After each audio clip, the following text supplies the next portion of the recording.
ja siis mulle tuli see lendleht koju. Üks päev tulin koju, vaatasin postkasti, et ohoh, internet. Kus ma seda siis näitan, et on siuke EKRE pagulaste eri. Kui Martin küsin su käest, kas sa tead, mis laev see siin pildi peal on? Kus on kirjas, et Aafrika rannik praegu? Ei tea, mina ei ole seda lendlehte teinud, seda tegid meie aktivistid.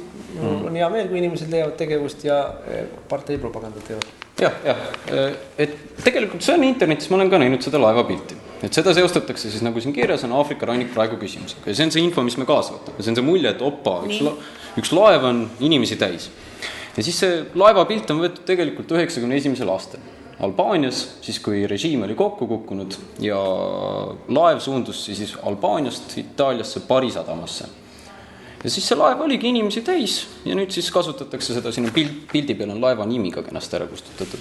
Et nüüd seda kasutatakse siis selle sama mulje ja emotsiooni loomiseks, mis meile peaks seoses siis pagulasdebatiga tekkima. Kas sa teiste laevade nimed ka välja uurid?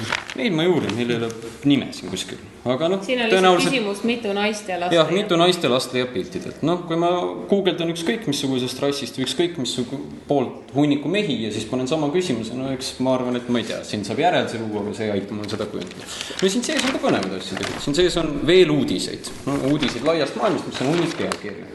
Et siin näiteks üks hästi põnev on see on üpriski robustne, aga immigrant vägistas Saksamaal 7-aastase tüdruku. Mõtlesin, kus siuke asi siis tuleb? Kus meil see pealkiri on olnud?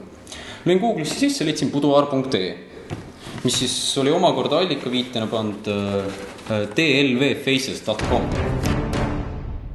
No see oli nüüd EKRE noorliige, aga selles mõttes, et inimesi, kes saavad oma infot ja tõlgendavad seda väga kiiresti ja esitavad seda edasi, neid on ka teisi, nad ei ole kõik ainult noorliikmed. Aga ühesõnaga pealkirjastati see asi niimoodi, et EKRE...